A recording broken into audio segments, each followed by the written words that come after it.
Good evening and welcome to the Minions of the Zoo. I'm your host and keeper, the Harry Channel, and with me tonight are Minions DrFunctional. Hello. And SkepTock. Hi, everybody. And possibly Serenity later. We'll see. Real life is delaying her from getting to the show. But for tonight, it's the gentleman. It's a sausage fest. For now. So, yeah, it's just all toxic masculinity. It's terrible. Speaking of toxic masculinity, how was your day, DrFunctional? As I was telling the gentleman before the show, I have a delightful, quaint, older building where it's basically built like a freaking kiln, and it's, a pleasant low 20s outside and almost reaching mid 30s up inside my apartment. So I'm kind of a little... just been trying to take it easy today and just lie there and watch a whole lot of media. On your iPad? No, on my computer. Are you nuts? That iPad is virtually useless. Yeah, I'm talking to you. It's looking at me, Harry. It's staring. It knows we're talking about it. Let's see. Hello, Mike, Keeverdam, Elowen, Costin, Liazel 7. Howdy. Oh, okay, good. And Elwyn's over at her MotZ's until tomorrow, so I've been enjoying some bachelor time. Well, she's listening right now to make sure you behave yourself. Yeah, well, it's her iPad. Guess who's watching? And listening. And knows everything. She can listen, but she can't make you wash your feet. Yeah. Well, not until she gets back. Hey, Skep, how are you doing? Not too bad. Just kind of a lazy administrative day. Did a little bit of dog maintenance. Cutting the dog's toenails is always a chore. I did a lot of physical working out today that ended up having run walk something like 6.5 miles by the end of the day. Mm. So I'm in the pleasant, post exercise, post shower, just settling in. Probably sort of healthy mix of comfort and euphoria. Yeah, it's exactly. Yeah. Just and tiredness. He's achieved peak dopamine is basically yeah. Peak dopamine, the cortisol's starting to wane, the melatonin's starting to rise. Absolutely. Don't worry, serotonin is telling all where to go. If you nod off, I can mute your microphone, so there's okay. no risk to Precaution. Okay, go. Let's see. How did my day go? My day was great. Had a giant Italian salad, and so you had the chef salad. Yeah, well, I've been doing this this thing, for brain health, basically, where you do time restricted feeding, and I can tell you that not eating as often, you definitely feel a lot sharper, and concentration is definitely higher. You know why? I mean, there's a perfectly well understood physiological reflex for that reason. Mm-hmm. That give you the reason that is that you're not stimulating your parasympathetic reflex, the rest and digest. You are essentially keeping your adrenergic nervous system, the fight or flight part of yourself, a little bit more active, and that keeps you more alert. It literally makes you more alert. Mm-hmm. Yeah. Well, there's all sorts of weird stuff you hear about over on shows like Huberman Lab, where he talks about ability to, memory is actually improved by having a full bladder. Mm-hmm. I mean, there's all sorts of weird feedback mechanisms. You study better when you're hungry. Yeah. Study better when you're hungry. Blue light can affect your melatonin levels, particularly if the light comes from high up. So the position of the light actually matters as much as the color. Because you hear that, Elwyn? The LEDs in the bedroom. If you put them down low, they're less of a problem than if they're up high. No, they're up high and they're blue. And they're pleasant. They help me fall asleep. Blue LEDs up high help you fall asleep. That's the opposite of what I'm saying. Oh, well. Yeah. Hey, don't take it up with me. Take it up with Andrew Huberman. He's the PhD who spouts off about all this crap. So later, Skep, we will, don't give this away if you already know who we're talking about. One of the things in the later articles, we'll be talking about the patron saint of gardening, but that's not why we'll be talking about it. Okay. All right. You may already know who the patron saint of gardening is. Let's see. All right, so we begin. Is that a rhetorical question? Semi-rhetorical. I mean, if you guys have something more you want to talk about, I'll give you some time. No, I'm hungry to get into some of these things. Okay, well, the question is, we've got what may be a red wave coming up, right? There's this tweet. So somebody's saying that if things go sort of the way we're thinking they're going to go, there's only going to be 3 out of 10 of the pro-impeachment Republicans left in government. All those people who want to impeach Trump should be gone except for 3 of them. Liz Cheney is walking dead politically right now. So, if we are going to have a red wave, how tall is it and kind of what shade is it going to be? You know, which people are going to... Well, which kinds of Republicans are going to survive this thing and or maybe even thrive? Because so far, Trump's been kind of hit or miss on his endorsements. So who are the Republicans we're going to get to replace the Democrats if there is a red wave? I'm opening the floor. You mean state by state? You I mean overall. Which way do you think the wind is blowing as far as this red wave goes? Is what I'm talking about. Well, I think as always, the Republicans stand ready to snatch defeat from the jaws of victory, and they are really threatened with giant jaws of victory this time. Yeah. I think that they'll still prevail in the House, and they'll have a majority there. But I actually am beginning to think that Herschel Walker will lose, and that other idiot will lose, and they may not take the Senate. They may not be able to get enough gain in the Senate to hold a majority outright from the VP's tie-breaking thing. They have just not nominated the quality candidates that they had every opportunity to go out and get. Right. It's almost inexplicable. It's like they, it's another 4 years, time to commit suicide. Well, we keep looking backwards at these things. So Obama decided that he was going to go after healthcare because he thought Roe v. Wade was done and dusted. Yeah. Stare decisis, don't need to worry about it. Could do something about it. Could nail this down, put a ring on it, own it. This would be our thing at the federal level. Take care of it. But I don't need to because Barry's going to go off and take care of healthcare. Yeah. That was his decision. That was what they decided to do. And now in hindsight, that looks pretty silly. The thing with the Republicans is it is kind of like a shitty club full of old guys smoking cigars in leather chairs in some ways. Because these idiots, it's like people don't like you any more than they don't dislike you any less than they did before.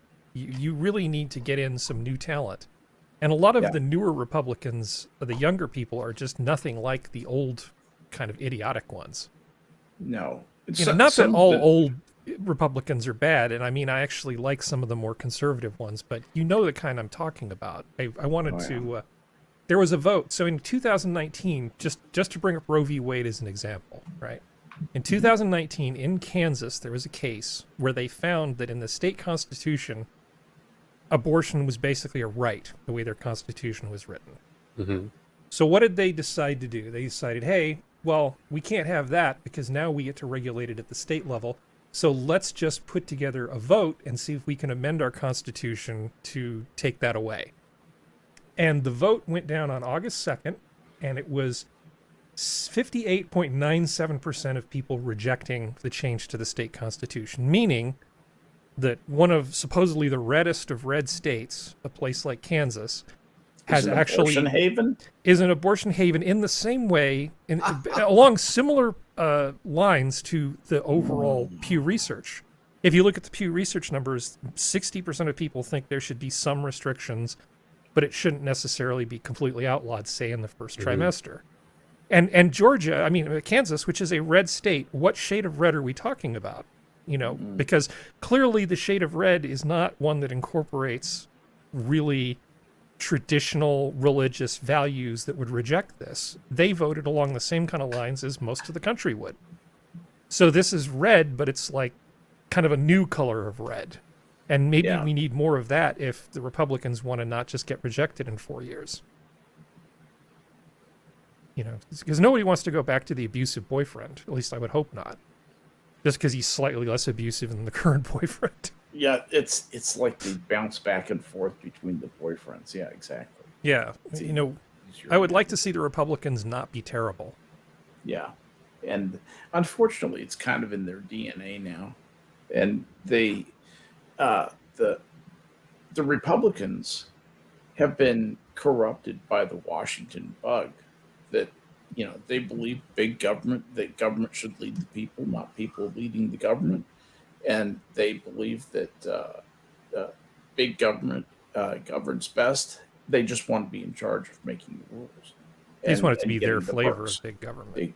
Exactly, and to me, that's that misses the most relevant difference between the identifiable political sides, and that is there are a whole bunch of us, a growing bunch of us out here, who see this as we get a lot of personal liberty and live in a somewhat riskier society, or we buy into the big government thing and just go whole hog and turn ourselves, you know, eventually you end up like China at best.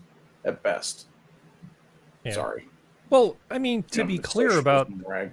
the whole abortion thing, if in your congregation, right, in the group of people that choose to worship in a particular way, it's Yep. absolutely appropriate for you guys to decide what the rules are and to publicly shame people in your community and apply, you know, that kind of soft pressure to people to get them to conform to those rules. What you don't necessarily get to do is just impose those on people that aren't part of your congregation. No. Now, you can shame other people because that's part of your First Amendment right. You can. Yeah. Right But to do religiously that speaking, that's stops if they're- proselytizing. Well, Like- And that's not necessarily part of the rules, accepted rules for a lot of religions don't want you to go out and proselytize. Some do, there's- right? yeah, Sorry, I didn't mean to cut you Or off. But I mean, prostitute. that's a good point. I'm just saying that I totally respect people's right to have a differing opinion. I don't respect their right to impose it on other people, especially when it's political suicide. That's the other thing, because regardless of everything else, I don't want 4 more years of what we've lived through for the last 2. I mean, this is just insane. These people are trying to crater everything, and they're terrible, and they just need to go.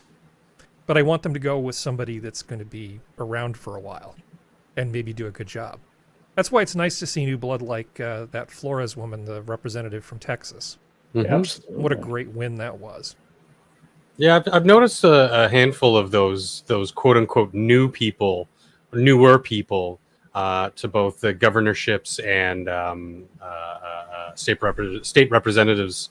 I just hope that they, you know, like Skep was saying, we don't lose them to the Washington bug, and that they continue, because like whether or not you where you stand on this like issue of like abortion, I think that this is a win for your country because it was built on the idea that the states should be able to supersede the federal government on most things.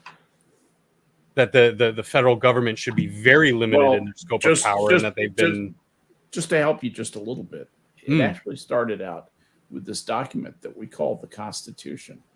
Oh, And you guys have a in the constitution. in the Constitution, it actually says that anything that's not specifically laid out here is reserved to the states. Wow. Yeah, and then we reaffirmed it in the 10th Amendment of the Bill of Rights. Yep. See, now that's the kind of thing other countries can learn from. No, it's much better. You can't let the legislature be bound by rules that old dead people wrote. You know, when we set up the U.S., we deliberately put in a system to keep the government in check. Of course, it doesn't work if nobody calls the government out on their bullshit. So it does require constant participation. Yeah, it does. You can't just take it for Like granted. everything. Yeah. But it's certainly better than the notwithstanding clause that you get to deal with. Yeah. Yeah. Well, yeah, we'll see. Yeah.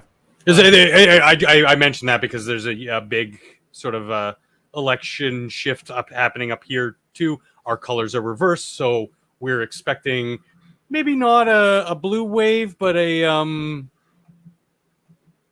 blue strong breeze, Yeah. maybe. Well, speaking of a strong breeze, We just need to get rid of Trudeau because I mean, even the most ignorant person in like Taiwan knows that Justin Trudeau's an idiot. So Speaking of, I wanted to have something a little bit fun because I figure anytime we start talking about Roe v. Wade, it gets a little serious and Yeah. things start to feel a little icky and uncomfortable. Because I don't know about you, I kind of really don't want to keep talking about that all the time. But it's a good indicator. There was a vote in a red state on August 2nd, so I kind of had to bring it up. So I apologize. Yeah. But just for No, it's fun, good. I couldn't even we point talk to about Kansas on a map. we talk about Kamala Harris like she's some sort of new phenomenon. And I was thinking back to, Biden and Harris. I was thinking back to W when he was the president. He used to have a lot of malapropisms. Yes. And some of them were pretty freaking amazing. Fool me once, shame on you. Fool me So- twice, well, you can't fool me again. So, Functional, if you wouldn't mind, can you read number 1? Our enemies are innovative and resourceful, and so are we. They never stop thinking about new ways to harm our country and our people, and neither do we.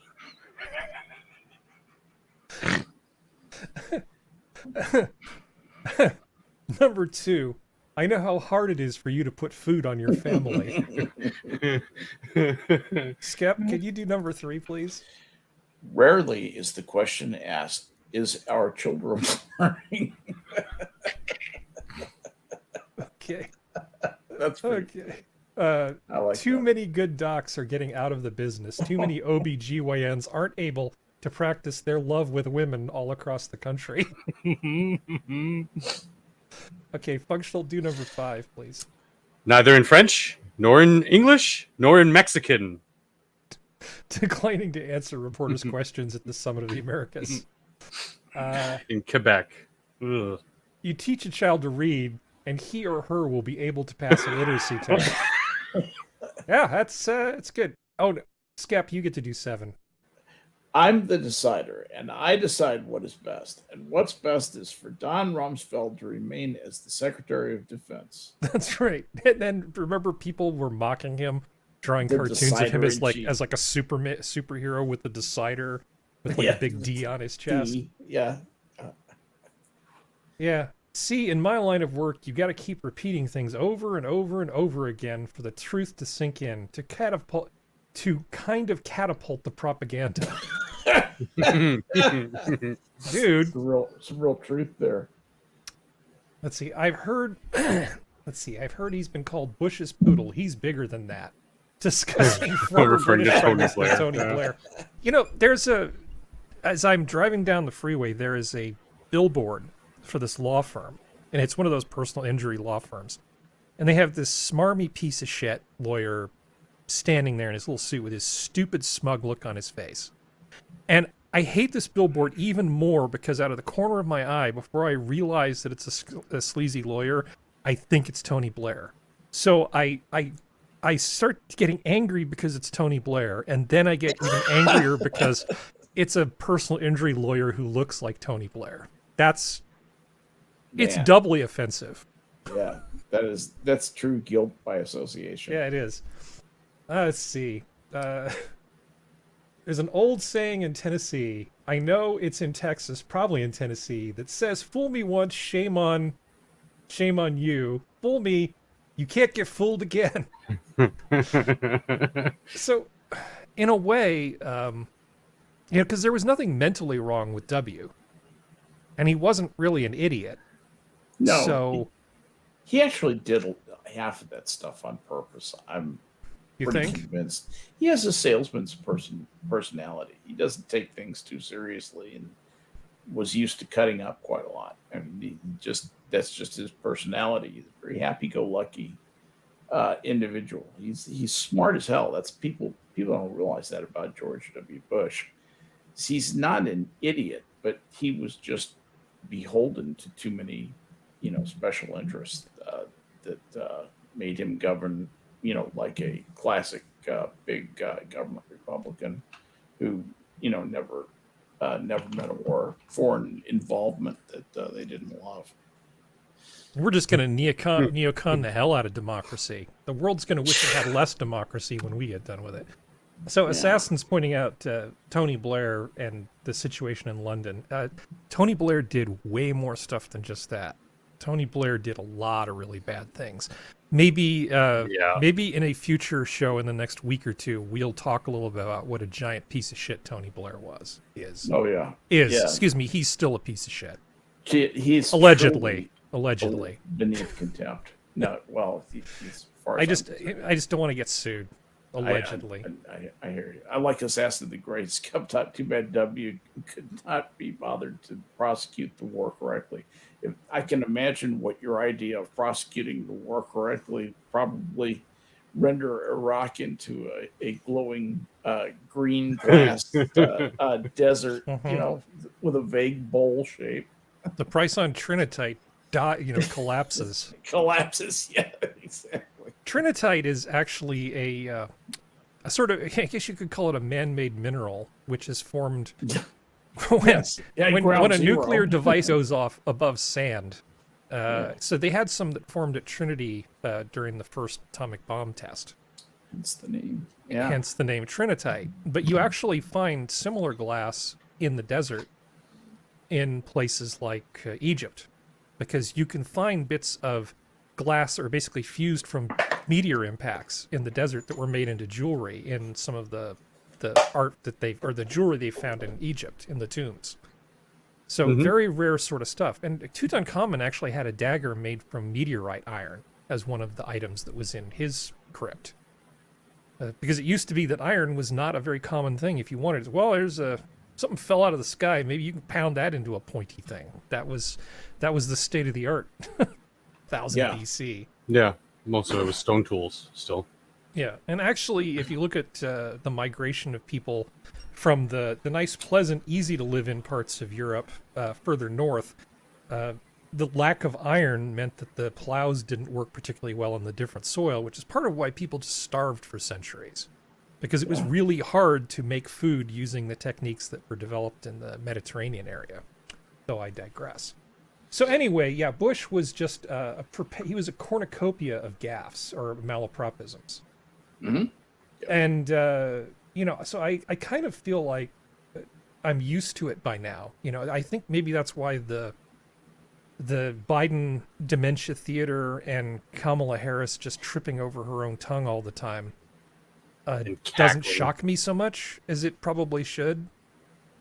Yeah, the problem that I have with both of those is that what's causing them in Kamala Harris's case, it's a combination of incompetence and stupidity, rank stupidity in my opinion. And in Biden's case, he simply is he's at the end of his mind. He's at the end of his days on this earth, and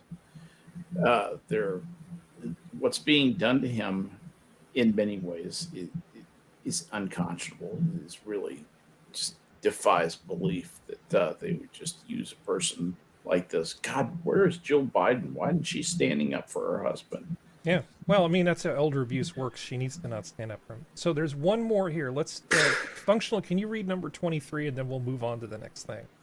There's a huge trust. I see it all the time when people come up to me and say, "I don't want you to let me down again."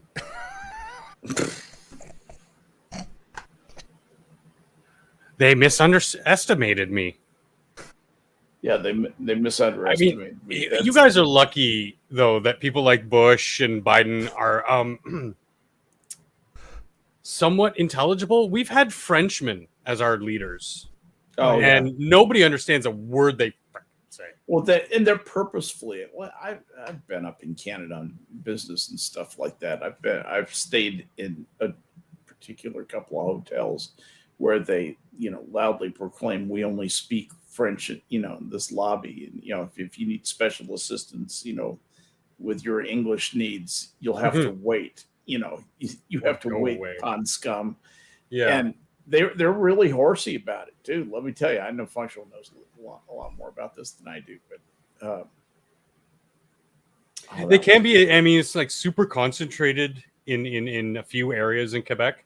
But for the most part, the rest of them, they're fine old Canadians, just like anybody else in the country. They just happen to speak French more than they do English.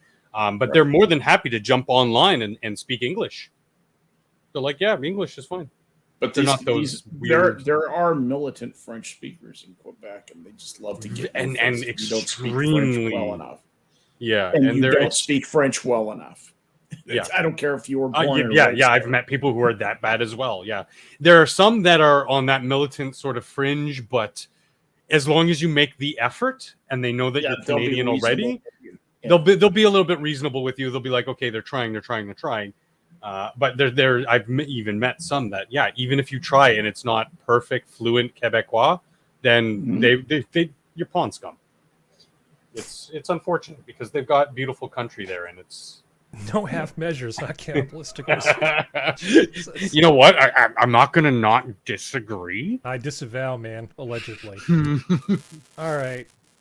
So this. Oh, is here comes the Robo Harry. Oh, really? Yeah, there you are, Harry. Awesome. Here, talk about this. This was fun. I find it kind of ironic that she make her husband invests all this money into chip manufacturing, and that she is part of a team that approved a bill to give government money to chip manufacturing subsidies in the U.S. No. Any better? No. God. And then she my theory is that she went over there to politely and as officially as the United States government can turn up to Taiwan's parliament and be like, yeah, you guys are fucked. Sorry, we're not helping you. I mean, nobody wants to go to war with China. No one wants war with China. There were kind of a lot of moving parts with this thing. I'm simplifying. She's a longtime China hawk, all right, or Taiwan hawk, and has come out at various times and has been a staunch supporter of Taiwan. It's almost the only good thing about her voting record. Then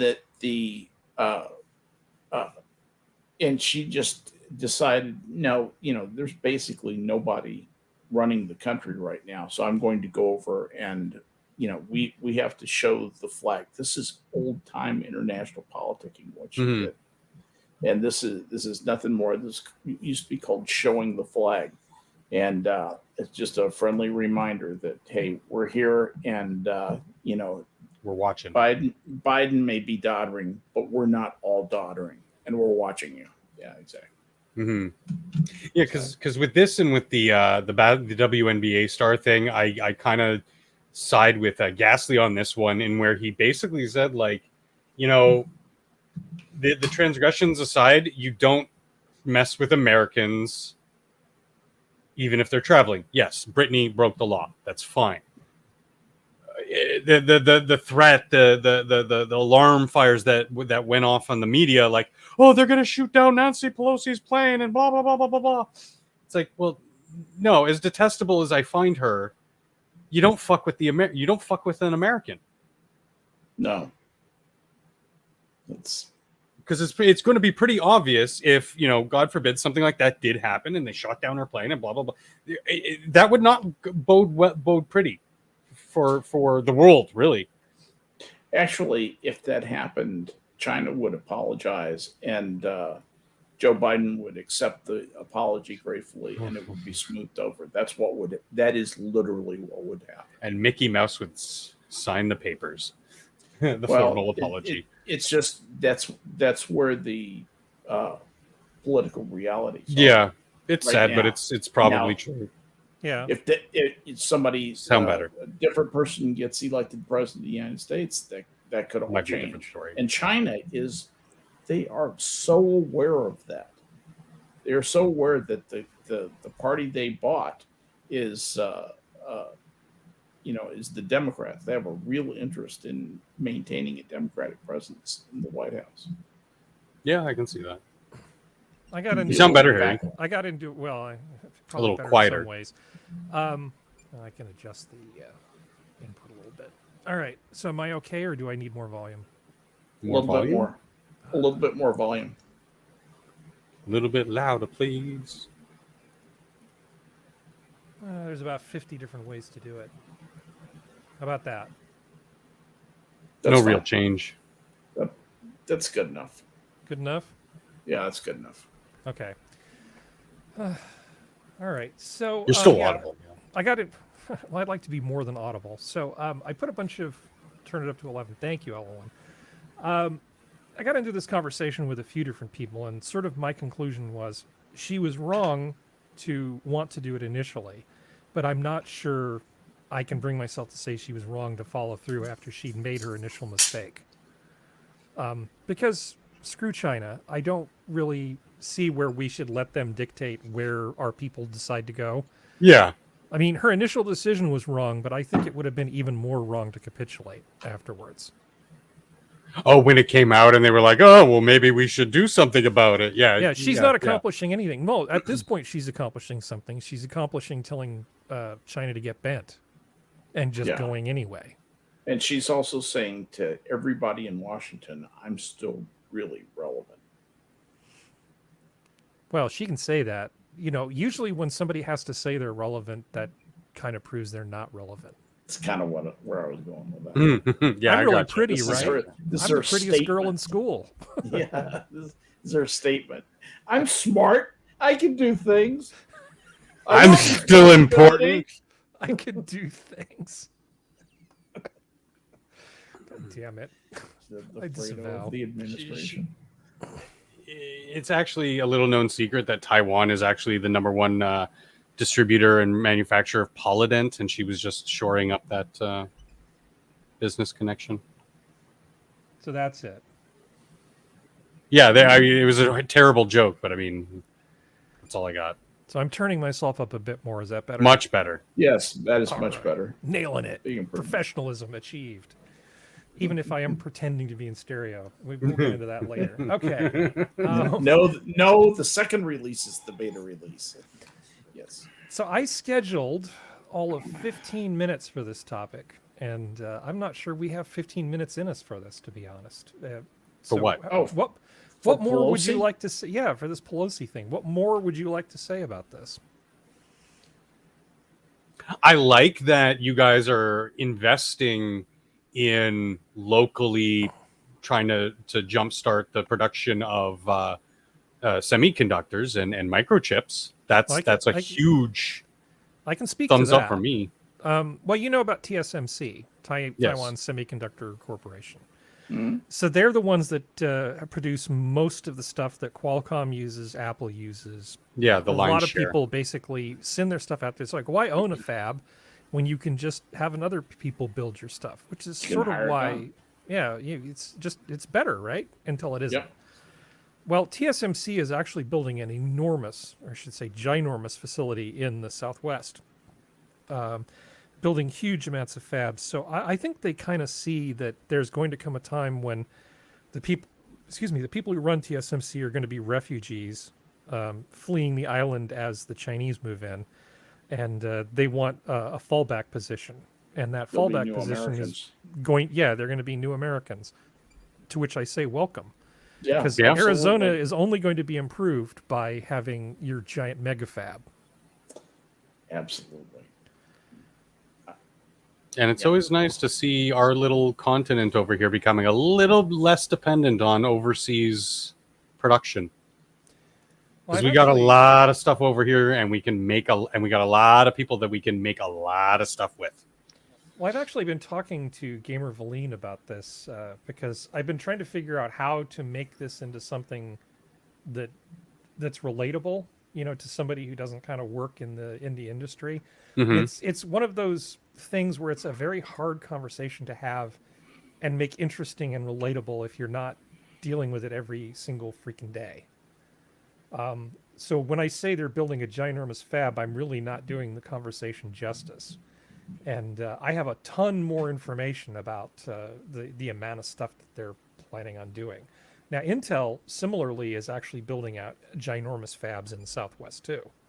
there's a lot of stuff that seems to be happening in terms of like commercial space exploration and semiconductors and just all kinds of things that are happening in the middle of the desert.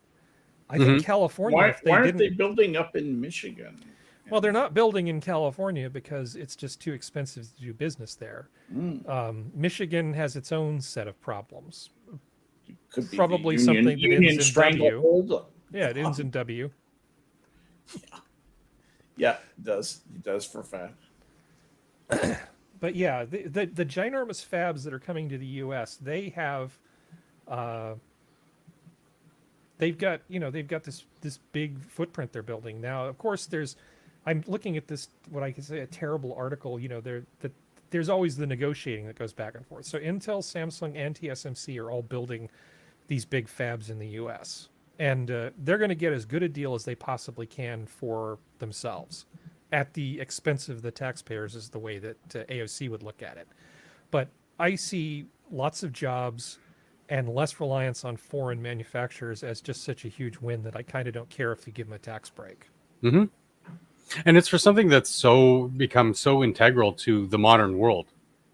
Electronics. They're in everything. The people that you were talking about that don't see this every day, they don't consciously see it, but I guarantee you, throughout every point of their day, some part of that is directly impacting their life and making it easier.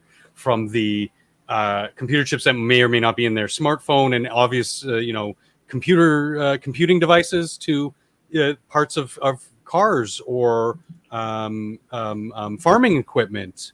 All these things play into each other, and it's going to be such a huge win for not only you guys, but again, being a little selfish as I am north of the border, it's going to make things even better for us too, because that'll be on the table when we renegotiate our trade deals. It'll be like, oh yeah, and we can buy cheaper goods from you as far as semiconductors and microchips.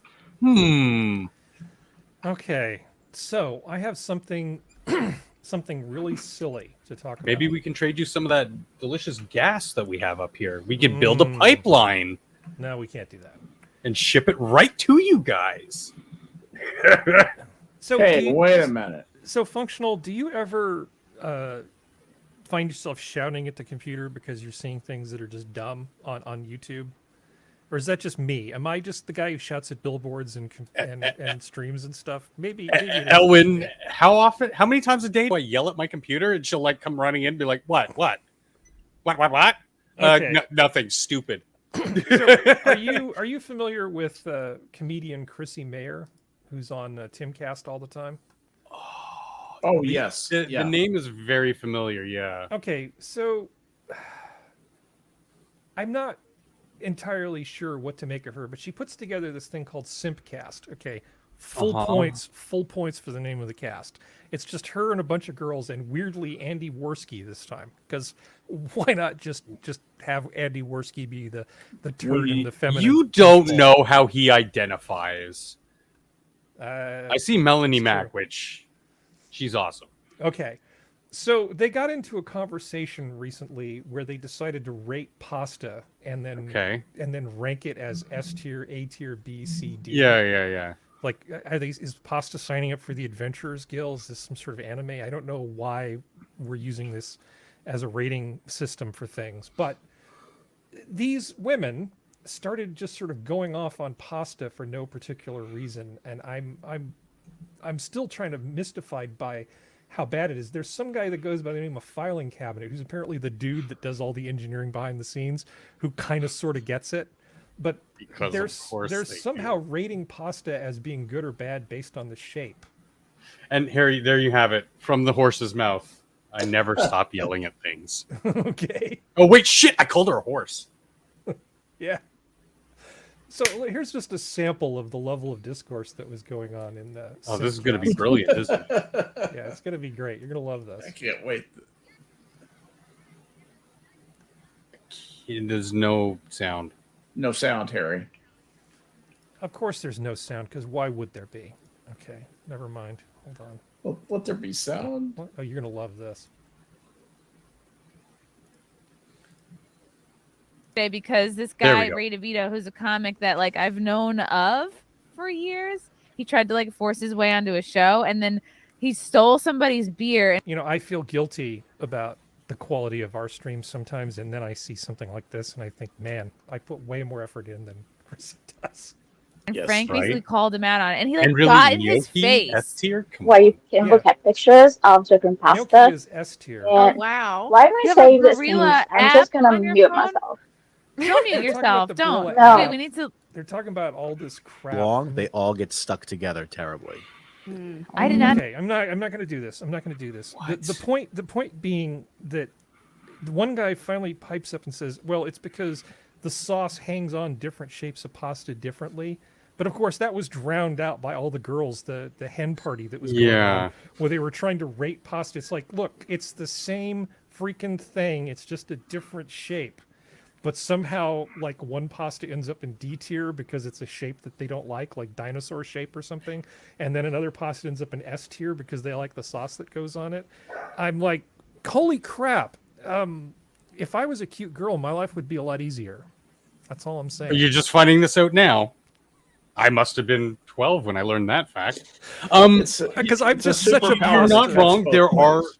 Oh, there yeah. are variations on pasta, but yes, I'm most such of a them are pedant. just basically built to as vessels and to adhere and to work as well as they can with the different types of sauces. Like a creamier, thinner sauce, you want something with a lot of ridges or cup shaped that would allow for more liquid to come into it. Something that's a heavier meat sauce, that would be fine with like a linguine or a capellini or a spaghetti, because those chunks will just find their way into the mess of noodles. You get a good mouthful. Yeah, spaghetti, I think, was further down the list.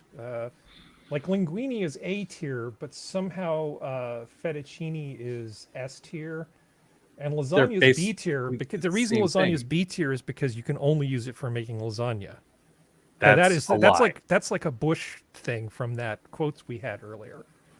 And Yeah, somehow yeah, they've got that's fusilli down in almost D sounds like tier. a malapropism. That is, they've got fusilli down in D tier and gemelli down in C tier. It's like, have you ever made like a cream sauce with a few sun-dried tomatoes, some roasted garlic? You can make a really good sauce with gemelli. You can. Are we gonna like just completely ignore the elephant in the room that gnocchi isn't pasta? Technically, most people would sort of lump it in there. Like, I can go to Yeah. the Pasta Granny's channel, and there will be things on how to do gnocchi. But I mean, like we're talking about how these things are basically the same, just different shaped. Gnocchi is not in this family. It's made It's a adjacent. lot differently. It's made a lot differently. Yeah. It's very different to macaroni or tortellini, let's say. And Yeah. tortellini really isn't about the pasta itself. It's a pocket full of stuff. Ravioli, it's a pocket full of stuff. Yep. Yeah, they spent 15 minutes talking about something they knew nothing about, but they got away with it because they're cute. It's They're annoying. cute as hell. e-girls, you know. Yeah. And It's annoying Andy as Worski. hell. Well, Skep, you were talking about it being a two-edged sword. It's like I haven't seen a downside for them yet. Anyway, they've got Simpcast and 939 views. So Yeah, that's working for them pretty well right now. it's working for them pretty well. Yeah. I need to get we need to get our. It's we a need to get our wasting own asset. sets. Yeah. Exactly. Well, it's definitely got a shelf life. Yeah. This kind of thing just sort of irritates me. There's just tons of this bad food stuff that's available online. When and you it say just bad food, infuriates what are me. you talking about? I'm What kind of talking food about makes it onto your bad food list. Okay, so here's another thing that I was looking at. I was going to do this later. I'm going to go ahead and pull this up now, just so you can see it. This confused me. Functional, what do you think of this? That looks like a deep fried meatball. Forgotten recipe that was a hit in the 80s and 90s. Forgotten recipe that was a hit in the 80s and 90s. I've never seen this recipe, and I promise I was paying attention. So breadcrumbs, water, Rice. egg, Rice off the side, onions, garlic, ground beef, okay. Right. Okay. So we're gonna make like a meatball. Some kind of it's like some kind of meatball. formed meat product. Yeah, and then I'm gonna fry Breadcrumbs and deep fried. Yeah. I make these all the time. This doesn't strike me as being a hit recipe from the 80s. So look, they're gonna do this. Have some rice, then throw that in there, and then hot water. And so you cook the rice, and then you add butter and the meatballs, and then what? Okay, that why? Why? You're drying out the deep fried Why? meatball. Yeah, well, yeah, we had it golden brown and crispy on the outside, but then we decided to steam it because everybody loves steam fried chicken. That's the best kind, right? That's what I asked for by name. This crap Technically, just pisses me Assassin, off. it's not a TikTok video. Technically, it's a YouTube short. Oh, so there is a thing. Which there's is a thing- TikTok video. Which Okay. is a TikTok video. So there is a channel that does YouTube shorts that I actually don't hate, which I ran into recently, and it's just this bastion of toxic masculinity called Wrangler Star, and it's this guy who just talks about things like methods of like sharpening axes and replacing axe handles and doing things that you do as a firefighter for the Forest Service. It's great. It's like, here's how to put grommets in leather stuff. So this is that channel. I know Assassin. But hold on. Hold on. Pieces. So here he is teaching Open your people how to damper make a fire. and light. The top-down method is I've the best never way to done start a this fire because the top-down hot method. coals fall down and continue to ignite the medium and then the large pieces. I have. Once you Firefall. set the fire. I usually put the You can small stuff forget in the it middle, for at tent least- it, Yeah. and then build I it do up. I do a Boy Scout style myself. Yeah. Put So, the but small this stuff at channel the is bottom. nothing but like sharpening axes and explaining how axes work and stuff like that. It's a great channel. Thank you. That's cool. I love this channel.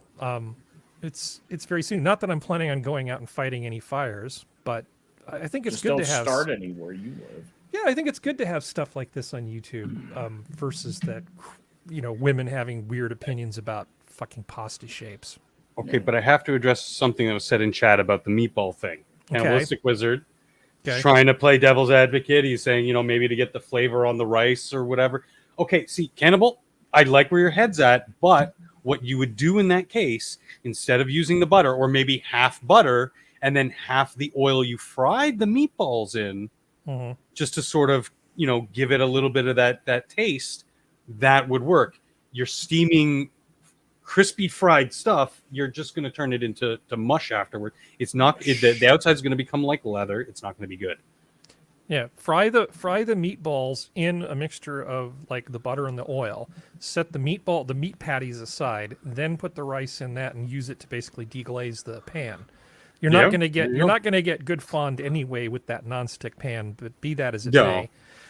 You actually could flavor it with the stuff, but that diluted bread meatloaf stuff is not going to have the impact that you need to make the rice taste really good. Yeah. And I typically, like you said, Skep, typically just a small fire. It's usually Boy Scout style. But several times when I've been out in the wilderness and we're making, or camping or something, and we're making a larger fire, we will do that top-down method so we can sort of set it and forget it. And then, so the coals will just keep burning. We can go, we can have drinks, we can chill on the dock, do whatever, and not really have to mind the fire as much. The difference with that is if you are out in the wilderness, you need a very good fire area because it can be prone to hot coals going into the brush. And you don't want that because you might start a fire. No bueno. Yep. Splitting firewood, repairing flat tires. Yeah, I mean, this is good stuff. I like this. See, this is the kind of stuff we need a like lot that. more of. We need a lot Or more of. sorry, we don't need more of, we need more eyeballs on. It's very wholesome and it's practical. It's practical, yeah. I wonder how many of these millennial babies in college right now know any of these skills, know any of the survival craft, woodcraft skills, pioneering skills, and anything from tying knots to skinning a rabbit. I It started think disappearing There's with been the- there's been a whole body of knowledge that has not been transmitted that always used to be transmitted. I realize it's just changing times. Every once in a while, it just Well, it's kind of unheard of because for generations, for time immemorial, we taught our offspring the basics of fire and tools and such. And today, I saw it happening around in my generation, Gen Z, Gen Y, where most didn't really pay any attention to that stuff. They thought it was inconsequential. And then sure enough, the interest of younger people all but dried up from that. And then they stripped those programs from education. And now it's kind of, well, you don't even have a choice to learn it. You have to learn it somewhere else or... Yeah. Okay, keep buying new shower heads. Why did they stop working every 6 months? Exactly. It's that kind of knowledge that people aren't getting. Yep. No, it's funny you should mention that. Well, because Elwyn was complaining that our shower head, she's not a very hands-on person, let's say. Yeah. And she wanted to buy a new shower head. I'm like, it's fine. I'll just deal with it. Soak it in a little bit of vinegar. Yeah, or vinegar. CLR, if you have money, just get some a little bit of vinegar. Yeah, because what you've got crusted on there is a precipitated base, calcium, depends and on the dissolve water very nicely. Yeah, here it's going to be calcium buildup for sure. Yeah, most of those calcates and calcites are, basic. Anyway, exactly. Yeah. Well, anyway, not to belabor this point, Chrissy Mayer works really hard, man. She produces tons of content and she interviews people, and it's really interesting. But can she build a fire? But the whole Simpcast thing, it's like you get about 10 of these female podcasters in a room, and they think that they can just rate things they don't know anything about. I guess because nobody tells them not to. Yeah, I just say stay in your lane. Just if you don't know what you're talking about, just shut the hell up. That's what I try to do. I try to do that all the time. If I'm looking at you, Neil deGrasse Tyson. I mean, you've talked to me before. If I don't know about something, I'll just say, hey, I don't know about this. Yeah, exactly. And that's like the first story.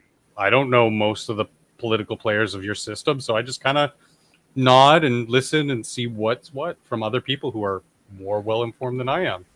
Yeah, no freaking kidding. I'm smart enough to know that I don't know shit. Let's see if I can get this show back on the road. Okay, Nancy Pelosi, Simpcast. Okay, Elwyn, you can fix my pants and build the fire while I hunt the elk in the zombie apocalypse. That's right. She'll even sharpen the knife you're going to use to hunt the elk, because she's just that good. She'll probably sharpen it on my back.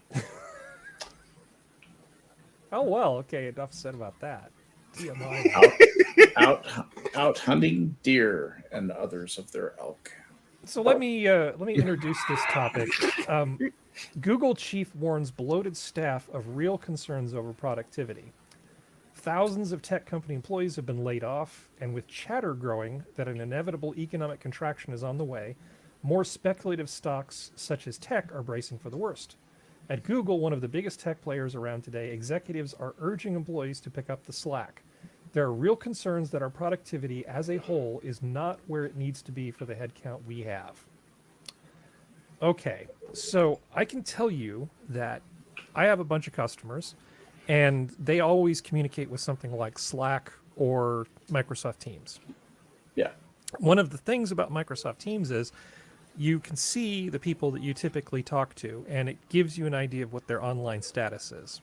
Yeah. So much like with distance learning, all these people using Zoom for going to school, suddenly things are different when you can actually see on a screen who's there and who's not. It's not really hidden anymore. And of course, maybe they'll get smart and buy those little things that make their mouse move around so it looks like they're online when they're not.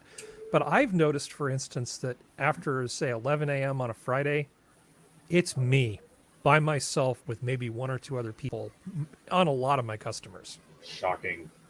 And that is not the way it used to be pre-pandemic. Oh, goodness, no. I can tell you that, at least from my very limited perspective, what seems to be happening is that the work ethic, such as it was, is completely different than it was before. People said, this whole, spending time with my family, keeping things in perspective thing is really working out for me, and I'm feeling like maybe I shouldn't have to work 50 hours a week. I'm just going to go home halfway through Friday because I've reached my hours. So I'm not accusing people of not doing their job. I'm saying that there's a clear difference between the work ethic in 2019 and the work ethic in 2022 from where I'm sitting. And I don't know, Yeah. have you guys seen the sort of the same phenomenon? Oh, I think I've definitely have seen that. I've watched friends of mine and in their professional lives, and people working from home when they discovered how great that was and how effective they could be at home. And some jobs really lend themselves to it. Other jobs not so much. But it's if you can be productive in that way, that's just an almost immeasurable improvement in the quality of your life. Yeah, Not some having to people drive to work. Are you kidding? some people actually do really well at it. But I Yeah. can say that overall, there's a huge decrease in the level of commitment and that people seem to be putting into their work. Oh, Of the people that always still work. with work. Always with work at home, there's always a decline in productivity. I don't know at if least it's that- just that work I've at seen. home. I don't know if that's just it because I've thought that for so long. I almost, I probably need to revisit that myself. But I think.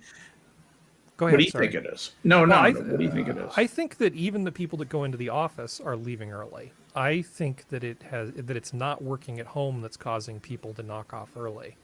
And I'm not saying not all, because it's me working my ass off, and I've got like a handful of people that are similarly have the same work ethic. It's just that where we used to have a lot of company, we just don't anymore. The attitudes of people in the workplace have changed really dramatically.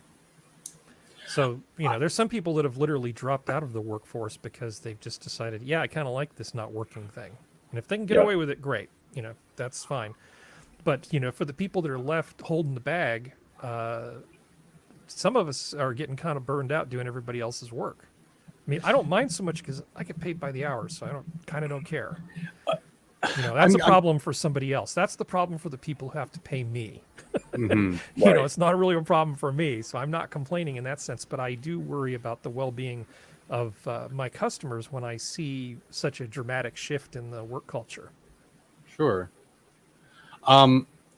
Might it be? I'm kind of having a little bit of an idea here that some of these people who are in these fields might not be fulfilled by these occupations that they chose. Just as sort of an example, like in the kitchen, I left a fairly decent advertising gig because it was unfulfilling. The pay was better than working in kitchens. The hours were shorter. It was a lot less physical stress and all that stuff. And obviously, there's never the injury of cutting yourself or getting cut with a knife when you're or getting splashed with hot oil when you're working at a computer generally. But I found that work a lot more fulfilling because it was something I was much more passionate about. And I could see that in some of my peers. Some of my peers who really liked the industry, really liked what they did there. We were there in it for the long haul. Can you stay an extra 2 hours tonight? We're freaking swamped. No problem, chef. Let's do it. Those type of people. But there were also those types of people who I knew they were just there for a paycheck. And those were the first types of people who, in that same sort of scenario with the tech people, oh, it's a slow Friday. They're the first ones to want to run off and get away from work. Maybe it's the same kind of thing. Maybe these people just aren't as invested in their work life in whatever manners, and that maybe they're a little less fulfilled and they don't care as much, or they're more laissez-faire about it. They just don't, what happens. Whereas someone like you, Harry, I could genuinely tell from the discussions we've had off air, on air, about your work that you love what you do, and you love, you really take a sense of accomplishment and joy out of making your customers' projects happen. I'm trying to be as generally Yeah. speaking here. I And like having these solving things come to I like solving fruition. puzzles. is Yeah, basically yeah, what it is. and not just for yourself, but for your clientele and your people who would be benefiting from your problem solving. Yeah. And so maybe those, so I would attribute that to you being fulfilled by your job. That they feed into each other. You like what you do, it fulfills you. You're fulfilled. You work a little bit harder, and you keep going, and blah blah blah. And maybe some of these peers of yours in other industries are not as fulfilled. Maybe they just don't like their job. Maybe they just see it as a paycheck. Oh, I'm confident that a lot of people just see it as a paycheck. A lot of people got into tech because they thought that it was going to be an easy way to retire early. Yeah. And I know people who legitimately said that. They would say, my plan is to go to work for a startup, have them get bought out, and retire at 35. Yep. And that's not something that most people get to do. No, it happened for very few people, but it did happen. But the rest of them were kind of standing around the trough going, wait, wasn't this full like 5 minutes ago? Where did it all go? Yeah, no freaking kidding. Well, anyway, I realize this may not be a great topic simply because a lot of people don't see what I see, but Sundar Pichai sees it, and he knows what's going on. There's a lot of people who take for granted the fact that they work for a company like Google. Yep. And I can tell you that with things going the way they're going, these people better, when they start cutting staff, you want to be in the 80% that gets to stay, not the 20% that has to go. Because God forbid you have to start cooking your own food. You know, how, I've told you about how pampered these people are. Mm-hmm. It's pretty insane. Yep. Basically, they come home, they get off the Google bus with like styrofoam containers full of food. And so that's their dinner. And they'll eat breakfast when they get back into the office. Some of these people just don't cook at all and don't even own cars. They literally just get up, go to work, get pampered. They can take their laundry to work. They will take a laundry bag to work, and their laundry will be cleaned and folded and given back to them. And put on the bus ready for their return home. Yeah. And if you do happen to drive a car, they'll have people come by and change your oil. And that's infantilizing. Do stuff like that. It is. Mm-hmm. But that's how you get people to work for your company as opposed to one of the other big companies. And how you draw some of these people who are in their own right, in their own fields, very good at what they do, genius level coders and programmers. But I mean, typically those types of people don't have a lot of those skills like we were talking about with building fires and stuff like that. Those basic skills up to the point where they probably couldn't make themselves a decent, nutritious meal. Yeah, I want to be careful because I don't want to come off as sounding like I have all of life's answers. I mean, I think that being... That's my job. Yeah, being competent, being broadly competent is an attractive thing. Yeah. I mean, I think this is maybe one of the reasons why Imaginary Girlfriend puts up with me, because I'm good in an emergency and I'm generally not completely inept at most things in life. I'm not like an infant that she needs to take care of, and I can actually fix my own stuff. That's what you mean by broadly competent? Broadly competent. Yeah, I mean, if somebody comes at me with a problem, I can usually do something. Not necessarily having a particular competence. Well, that's a bonus. But but in a relationship, people aren't going to say, Harry, you're really good at problem solving. That's pretty sexy. No, they want you to be a proper adult man and be able to do adult man type of things instead of just being a man child. Yeah. Right. And when they come to you with the girl problem, you better have the answer. And the answer is always yes, dear. Well, unless it's no, dear. You don't look fat. Well, let me help you with that screwdriver, honey. Yeah. Yeah, well, there are no-win situations, but I don't want to get into woman bashing because that's really not my thing. I actually find it to be really distasteful. I mean, I get that there's guys. Well, Harry. I wasn't woman bashing. No, I know, but there's a lot of people online who kind of do like sort of this MGTOW adjacent thing, and I like. Okay, I'm not going that far. I'm just all for equal rights. I'll bash women way too much. The women. I'll bash the men. I'll bash the gays. I'll bash the dogs. I'll bash the cats, the pigs. Whatever. Well, I mean, gonna bash, gay people, it's not all gay people. It's just the ones that don't seem to take the flatten the curve thing well. Because there's the whole monkeypox, right? And I'm loving the stuff on Twitter where you've got these people 2 years ago talking about how important it was for everybody to stay home and flatten the curve, but just maybe not having 10 sexual partners in a month. Oh, that's just too much to ask. It's like, how about flattening the curve on monkeypox? How about everybody just, take a timeout from the birthday orgies and just not going out and spreading this thing temporarily until not everybody not can have get... 15 sex partners this month. Just put it on hold. Just Yeah. put it on 1 hold month. for a little bit, and maybe just not for like a month. Just flatten the curve. You're not going to die. Just And then chill. the people that need to get the monkeypox vaccine can go out and get their monkeypox vaccine, and then that's fine. Then you So, can go yeah. to your orgies again.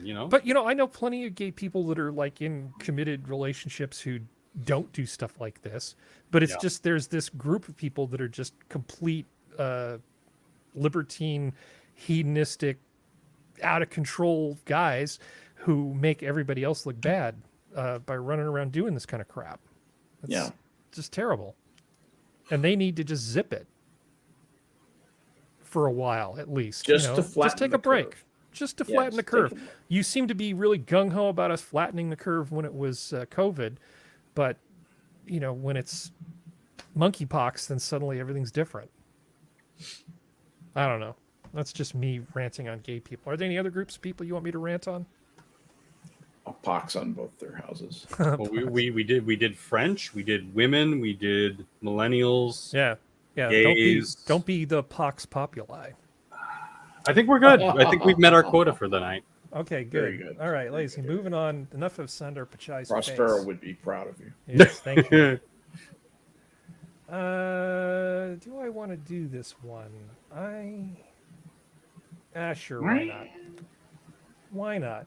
10 promising signs that the insidious mind control matrix the elite have created is starting to crumble. Okay, first of all, I'm not saying there is an insidious mind control matrix. But if there was. But if there was one, the author of this article talks about how the trust in politicians is at an all-time low, and nobody trusts the journalists because, I don't know, it's something about lying to people repeatedly that kind of breaks down people's trust. If there Health, is some education, tech, well, if they are trying to gaslight us, it doesn't seem to be working. So I say, according to recent Gallup survey, only 16% of U.S. adults have a great deal or quite a lot of confidence in newspapers, and only 11% have confidence in television news. People are commonly on the internet talking about the World Economic Forum being evil and terrible. I mean, it doesn't help that Klaus Schwab looks like he should be holding a white, long-haired cat in his lair underneath a volcano. He looks like a Bond villain. Yes, he does. And people are noticing this whole thing about the fertilizer, and every time they just say something stupid, we seem to kind of be onto it. Yep. I kind of feel like this whole New World Order thing is kind of already lost. You know what, though, Harry? The UN released a public statement saying there is no, big cabal of elites. So this entire article is just debunked already. Yeah. Well, also the number of people in your government that have connections to the World Economic Forum. Don't remind me. That's a slightly scarier thing. Isn't it like your assistant prime minister basically... the deputy prime minister, who's also the economic minister, who I forget where, I think she's got studied law and she doesn't even have her degree. And honestly, like 80% of his appointed cabinet are completely, how can I put this? They have no qualifications for the job. Like typically when you put someone in charge of some kind of numbers game, they have some kind of background working with numbers, and for some reason Justine decided, because it's 2018, let's put women, or 2016 or whatever he said, we'll just put woman or house Negro or house Indian or whatever up in that position to make us look all inclusive, and she is. I think chat is a pretty good embodiment of this article. Yeah, I think this title is a bit hyperbolic. but I actually do kind of agree. But there's some seeds there. There's some seeds there. Yeah. There's only so much pee you get, thrown at you before you realize it isn't actually raining. Yeah, I mean, and it's hard to look at some of the things that we've been looking at over the years, and to say that it's just mere coincidence that Facebook, Twitter, social media in general is collecting your personal data and selling it, which corporations are then laser targeting advertisements to the individual, and blah blah blah blah blah. It's hard to say that all of these things, when you see them plain as day in front of you, aren't at least in being very charitable here on a very low level connected. Yeah. Well, they just Like list all. Sorry, I should just send the list to this article because we're not going to be able to spend a ton of time on this. I'm going to go ahead and post the list. Like what I was just saying about it being there right in your face, and hard to say that it's not in some way connected. I can't say personally what it is because I don't know. But number 4 is really good because in recently in the news, a British man was told someone has been caused anxiety based on your social media post, and that's why you're being arrested. Because the man posted a meme that made fun of the alphabet people flag. Mm-hmm. And that caused a lot of voices that aren't bots on the internet to go, Britain, what the fuck? What are you doing? So I feel like we need to change topics here. Sure. Have you guys looked at the Batgirl thing at all? Yeah. So I think I want to let Skep go first because he's been getting short shrift on time today. Do you have an opinion about this fine movie? Have you looked into this? Yeah, I did check into it just a little bit, and it sounds like they put it all together and realized that it was just so horrifyingly bad that it was not only not going to make any money, but that releasing it was a net negative, would be a net negative to the credibility of the studio to be able to produce big budget pictures. And so they ate a $90 million pill on this. Can't believe it. Yeah, there was a group of people who were in charge, and they're no longer in charge. They were the ones that greenlit this thing. Mm-hmm. Okay, so they produced this possibly woke. I don't know because I'm getting conflicting information about what happened at the screenings. Maybe it was terrible. Maybe it's a woke piece of crap. Maybe it's actually a good movie. I don't know. Let's just set that aside for a moment because I'm not 100% sure one way or the other. But the new regime that came in has essentially said, we're not going to do this direct to HBO Max thing. We want these movies to actually go to theaters. And in its current state, it would cost us so much to fix this and promote it that we will ultimately lose to get it up to the level of the rest of the DC cinematic universe in theaters, that we would end up losing a ton of money versus just cutting our losses now. Mm-hmm. And what impresses me about the new people in charge of Warner and HBO Max is that they don't fall prey to the sunk cost fallacy. Yeah. And Yes. Skep knows exactly what I'm talking about. This is a thing that less experienced business people run into all the time. Why don't you describe the sunk cost fallacy, Skep? I describe it by analogizing it to a person who's bought a stock. They bought the stock at $100 a share, and now it's trading for $40 a share. And so the stockbroker, calls up the customer and says, it's time to sell that stock. It's losing too much money. He said, well, it's at $40 a share. I can't afford to sell it now. I can't afford to sell it now. I bought it at $100 a share. I've got to wait till it starts making money. You can wait till after the heat death of the universe, and that stock will never make any money. And the reason that you sell it is to get the $40 that you still have left in it. People, when they invest money in something, they have hopes for it. They have a lot more than just money invested in it. And this adds up to a big kind of psychiatric investment that people have in the things that they've put down good money for. And they will not accept that their plans, which involved buying this expensive thing, will not go forward. Their dreams are not going to come true, and it comes time when they have to let go of that asset for one reason or other. And once again, the sunk cost is just looms too much in their minds. Yeah, well, they managed to get, in terms of what did they sink money on? So they have Michael Keaton in there as Batman. As Batman. They have Yeah. J.K. Simmons, who J.K. Simmons is He's one of I those love him. actors. He could Yep. he's one of those guys you could hand him a stool and a phone book, and he could just entertain you. Make it entertaining. Yeah, Absolutely. he's got a great voice. He's got a great sort of manner about him. He's got the tons of play gravitas. Yeah. Functional, what are you going to say? I was just going to say, for those who aren't too familiar with J.K. Simmons, he most recently played J. Jonah Jameson in the Spooderman Spooderman. movies. But he's had so many great roles. He's a regular on Oz Law and Order. Law and Order.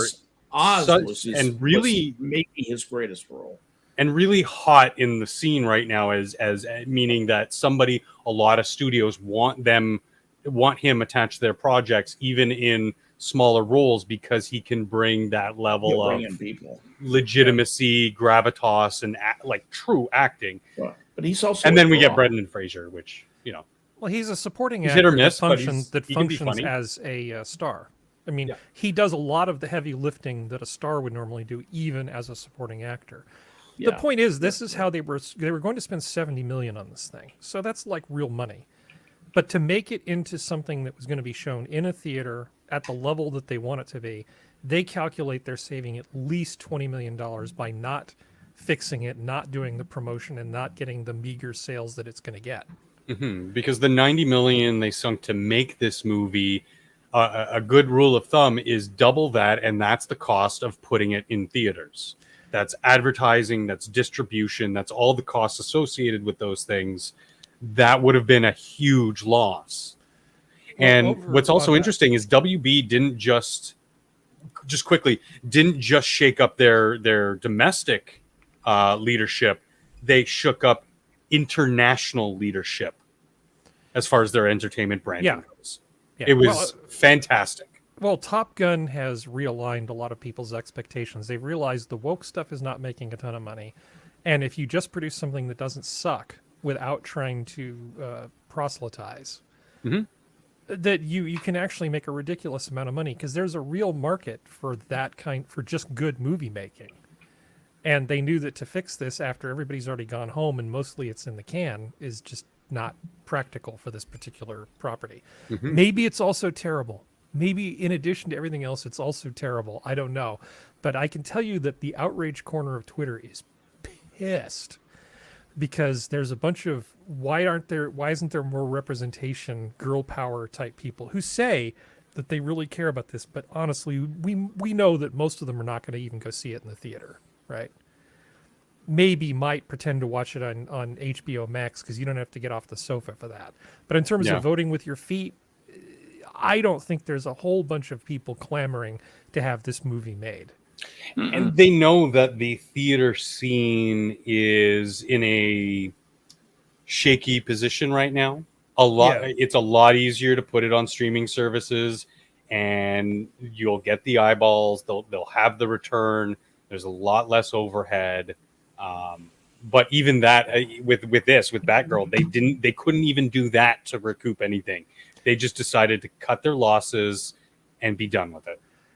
The thing is, Michael Keaton being in there kind of screws everything up, because they could, like with Joker, say that it's not canon and just release it as is on HBO Max, and everybody would be fine. The problem is that they crossed the streams too much, and they brought in somebody from the actual universe, so they can't claim that it's not canon, which means that it's problematic now. It ends up creating issues for them if they release it, because they're trying to salvage this whole big thing. There are 6 other projects that got canceled for similar reasons, but nobody's talking about those. And that was going to be my last point, in that this type of stuff happens quite often in the industry. Doesn't usually get to this finalized of a point. And generally with focus groups and such, as they're editing the movie together, they can release scenes and stuff and get real-time feedback from Johnny Public moviegoer, and they can make corrections. But this, they just, I don't know. They just they had the big names, so it's a comic book property. You have to be functionally retarded to fail with a property like Batman, Batgirl, Superman, Spider-Man, X-Men. Like it boggles my mind that you could have a movie. I forget his name. The guy who did the X-Men movies. You know, he's such a huge name in Hollywood, yet he literally dropped the ball on one of the easiest comic book franchises that should have been the biggest moneymaker of all time. And poof. But you look at what someone like Favreau did with the Marvel Cinematic Universe. They took C and B tier comic book heroes and turned them into the pinnacle. This is now where the standard is. It's way so far high in fucking orbit. You're going to see a lot more. Well, you probably won't see it, but a lot more situations like this with Batgirl and the other movies falling to the wayside and just being like, no, there's no way we're releasing this. Oh man. Okay. Well, Bryan Singer, thank you. People are pissed, and that's pretty much that. Let's see. Shall we move on to the next thing? Yeah. Moving If right you guys along. are done. Okay. So also in Hollywood ridiculousness, Melanie Linsky, I don't know if you guys, the first time I saw her was on 2.5 Men back when it was kind of funny. I know it was never really. Yeah, she was the one that played Rose on that. Well, I guess she was in the movie Coyote Ugly. Now, Not looking like that, she wasn't. She's claiming that that it was a terrible, abusive thing. 22 years ago, she's now complaining about how they essentially put her on a starvation diet and told her to lose the weight as part of making this movie. Oh, poor baby. It seems like this might be a time and place thing. I know that in movies that they require people to get in shape. This seems like a fairly obvious sort of thing, but I brought up, here's some images from Coyote Ugly. So here's her in Coyote Ugly. She's looking a bit Rubenesque. You know, not a terrible looking woman necessarily, but you know, she's dealing with people like this. You know, this is the Piper rest of the Perabo. cast, right? Yeah, Everybody's like super skinny, very fit. you know, very fit, and of course they all had to get in shape for these roles. Well, except for John Goodman, he can keep her company at the craft. Well, he played the table. dad, so the dad can have dad bod, Exactly. The taco cart can be just Melanie, and, or look like John the guy Goodman. who ate the dad bod. But I mean, it seems like she's really striving to get victim status, and Yeah, I like her as an actress. I've seen her in things like The Informant and stuff, and I have no problem with her performances, and I have no problem with anything about her. But it just seems like, why are we complaining about this now? Why now, and why so much? Wouldn't it Because be it's better? because Go it's ahead. hot right now. Yeah. It's hot right now. yeah, And and it'll this turn up the is nothing temperature but on their career. Yeah, this is opportunism. That's all it is. Well, No, I totally agree with you, Skep. Yeah, well, it's because not when like it doesn't, hold on. Go It's ahead. not like actors don't have to get in shape, right? You know, so they do this thing. So here's Bob Odenkirk. Love Bob Odenkirk, by the way. Fucking You know, amazing. Here's, Yeah. here's You Bob would- Odenkirk training we all for. do. I mean, he's been so great in Saul, and he was so good in Nobody. I think you and I, Functional, the only Nobody. people I know Oh. that watch that movie. I love that movie. That movie is So so good. awesome. He's so good in that movie, and he's like an old guy, a comedian, and he's out here Yeah. learning martial arts and stuff. he's what, like 54 now, and yeah, he went through all this hand-to-hand training, and Yeah. he was lifting weights for months. He had to completely change his diet and went on a strict regimen. It was incredible, and It's yeah, part- this happens all the time from It's these part older of guys. the damn job. It's part of Definitely. the job. Definitely. So Scarlett Johansson, you Same think thing. all this stuff that she does is all just wire Well, work and CGI? No. Half of it is a stunt coordinator or a stunt person, but no, they still do need to do those close-up shots. Some of those quick movements are the person. Look at Star-Lord, the guy who plays Star-Lord. Chris Pratt. Chris Pratt, when he was on Community, he was a chunky boy. He was a muffin top. He was a chunky boy. You look at him in Guardians 1, he is cut. He looks not only well, cut and everything, but he looks healthy. Yeah. Well proportioned. Even Brie Larson, as bad as that movie is, she actually still took doesn't the have a time butt. to get in shape, though. Yeah. Well, okay, but she can be a buttless wonder. Oh That's yeah. fine. Yeah, no. I have. But I the have point mad is, respect for that. point is, she did the work, and I kind of feel like Melanie is being an attention seeker, and she's sort of disrespecting. In a lot of ways, she's being disrespectful of the work everybody else does without complaining. It's almost like we've heard that story before. I was just going to say there's a lot of that going around right now. Yeah. Yeah. Basic training's hard. I don't think it should be so hard. I think you're picking on me. Well, you can ring the bell anytime you want. I mean, seriously. Exactly. It's your life. You control it. If you don't want to be in a movie and don't want to have to put in work to do roles like this, you don't have to. You can play the unfunny blonde chick. The unfunny blonde chick. You really didn't narrow it She's down a very much. comedian. Chrissy Mayer. Just kidding. No, I apologize. the She's a one redhead who anyway. sold her. Who says her vagina smells like a barnyard. Oh, Amy Schumer. Amy Schumer. And by the there way, you go. that- You don't want to put in the work. You that can be still Amy doesn't Schumer. narrow it friend, down enough to really 200 come up with pounds. Amy Schumer. I just knew that's what you meant. She's not the only one who falls into that. Yeah, category. I know. I know. I was just making another disparaging comment towards lazy women. So let's see. Well, in terms of And it doesn't end there. It could be men too. no, but dude, this video, there's men and women training for these roles. Yeah.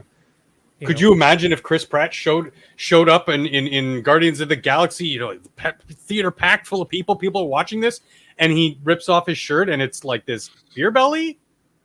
No, it would never have worked. People like Bob Odenkirk and Keanu Reeves who do this actual combat training to get in shape for a role, not just physically like in shape, but mentally. You need to know how to do this choreography. It's not easy. It's an entire beast, an entire skill unto itself. And it's very similar to actual combat training, but it's not, because the idea is to make it look good, not to disarm your opponent. You're not inflicting harm. The whole idea is to not inflict harm while making it look like you are. I love the fact that Sammo Hung from the original Hawaii Five-0 is like one of the best fight choreography guys around. That's awesome. Yeah. Sammo. He's not really in shape, is he? But he's got that training and that mental discipline that he can still, like, dude, I've been a fan of Sammo Hung since his films from. Oh, he's awesome. What was his first movie? 1974, I think. Yeah, and don't get me wrong, I like Melanie Linsky, Fantastic. but it's time for her just to Deal with you it. can feel this way, but maybe just use the inside voice, the one that stays inside your head, and you can be slightly pissed off at the world and think about it being unfair silently without saying it out loud. Yeah. Inside your brain, you can be pissed off. We all feel like we're treated unfairly by life sometimes, but we usually have good enough sense not to talk about it. Treated unfairly by life. Yes. Let that sink in for a moment. I didn't say it was me, but that's what she's microscopically saying. small Yeah. blobs of protoplasm cast adrift on a pebble in a universe that does nothing but want to kill us. Mm-hmm. No, we How should go to can Mars. anybody ever? Huh? We should go to Mars. It's going to be great. It'll be fine. The It's almost as dangerous as Australia. The nicest gotta place love the on soil. Mars is the nicest place on Mars is still shittier than the worst place on Earth. Yeah, exactly. People have no clue. And I'm not saying we shouldn't go. I'm just saying it's a nice place to visit. You just don't want to live there. Well, they were interviewing these people who had been picked up for that initial Mars thing. The people who were going to Mars and spend the rest of their life on Mars. Have fun. They were going All to 30 live years of in- it. Yes. You're an optimist. Body shaming used to mean something. Like, it used to mean you were actually being callous and being mean towards someone with like a deformity or an injury. Now it's just like, you know, someone telling you you're 20 pounds overweight is body shaming you. Someone telling you you're objectively obese by any metric, you are obese, now is body shaming. It's just, it's the perversion of words and phrases I hate the most out of all of this stuff. No, people should just get the roles without doing the work. You know. Yeah, then we can get lots of movies like Prey and like Sandman and what other movies have I watched this week that I could bitch about? Because if we need to fill time, I can fill time. We don't need to. Oh my fill God, time. I've watched so much crap this week. I have a thing that you're going to want to see. Infuriates me. So I want to present to you an entitled douchebag, who. Oh boy. Okay. Here, I'll just let I'll let the nice news people talk about it. Okay, we won't go through the whole 6 minutes and 15 seconds, but let's just let this be introduced. Volume. Okay, yeah. How come I'm not hearing it? Okay, this will work. It turns out happy with how long it was taking to deliver. The I-Team's Dan Noyes is here with a story that you'll see only on 7. Well, Dan, your public money paid for the trip last week by the sheriff's investigators. 4 round-trip plane tickets, 3 nights of hotels, meals, rental cars, and a lot of overtime. All because of a friend of the sheriff can't wait for his Batmobile. Real estate is a lot like surfing. Sam Anagnosti. I hate this guy already. So he's an Atherton real estate guy who had a bunch of extra money lying around, so he decided he needed a replica Batmobile. Okay, here we go. He looked like a less gay tiger agent who lives in Atherton. And suddenly, the perfect wave shows right up in front of you. Never mind. You got to be ready to catch it. This profile video he posted online shows Anagnostio likes expensive toys. He ordered a $210,000 Batmobile. As one does. $210,000 Batmobile. From the if I had that money, you're licensed damn by right I DC would. Comics, Get 2, they're cheap. Fiberglass Freaks of Logansport, Indiana. You wanted one since you were a kid, and now you That can have bitch your very just own slammed that replica of door? the Batmobile. Did. Complete with roll-top dashboard, No respect. flashing Goodness. beacon light, detectoscope. And even a working flamethrower. She's not very good at her job. Anyway, Is she sold separately? 9 Batmobiles in Yes. production. Do He you tells come me with the car? Anacostio was first in line. Oh, you. so basically, he did not make one of the payments on his bespoke Batmobile, and so he got they rectified that, but he got pushed to the end of the line for delivery because they're making these things to order. So he got pissed off about this and decided, what are we going to do? He talked to the sheriff, who was like a friend of his, and the sheriff sent 4 deputies From California. from California to Indiana Indiana. to serve a warrant on these guys after he'd already tried suing him in a California court, and they said, we have, no jurisdiction here. So they were just providing service, right? They were providing service, as one does, because we all know that when we're buying a bespoke luxury item, the sheriff will regularly send 4 deputies for 3 days Across state lines. It's common across common, multiple state common lines practice. to serve a warrant to gather information just about your another friend's day at the Batmobile. office. Yeah, this is just messed up. Yeah, this is bullshit. This is just terrible, because this is not what I want to see happen with my taxpayer money. I mean, think about how much they paid overtime, per diem, travel, lodging, all of this. That's expensive for 4 deputies. And that cost is egregious and never should have. But it's also the using of a public police force as enforcers, as mob. I just realized I wrote my notes for what the theme is, and this is of douchebags and deputies. Douchebags and deputies. Yeah. Because even if it was on his own dime, he sent these sheriffs over there, I'd still have a problem with it, because he's using law enforcement guys to settle a private beef. Also functional. What is the opportunity cost of taking 4 deputies off of the police force, off of the sheriff's force, and having them do something that essentially utterly non-productive? Is life so good in that county where that sheriff operates, is life so good there that they can afford that kind of decrement their manpower that much? Are they The so answer well is staffed? probably that, no. Yeah. No, of course not. Well, he does live in Atherton, which is where the ridiculously rich people live. Is that supposed to be better or worse? I don't know. I mean, taking money from rich people, it's a tale as told. What is it? Tale as old as time. Tale as old as time. A song as old as rhyme. Yeah. Batmobile and the Beast. Batmobile and the Beast. Well, I mean, if you want to spend a bunch of money on something, I found this on Etsy. What do you think? How much is shipping? Don't scroll down; it might give away your location. So it's 4 inches by 4 inches. Okay, okay. It's $50,000. Only one available, and well, it's one of a kind. One of a kind. Look at the craftsmanship. Over 20 people have it in their carts. People, you got to act soon. This is not going to be available for There's very only much one longer. of these, and there's more than one picture. There's this picture, and then there's this picture. Yeah, I like the yeah. lighting of the first one a bit better. Well, I mean, as Really a guy, captures the essence of the drawing. as a guy who has accidentally bought things with his nose using his phone as he's fallen asleep. I mean, that's famously how I bought my pressure cooker. You know, I just suddenly noticed it said Amazon out for delivery, and I go like, "What? I didn't order anything." And This kitten almost did that the other day. It was at the checkout page, and I swear to God, she would have ordered $100 worth of crap from Amazon had I not intervened.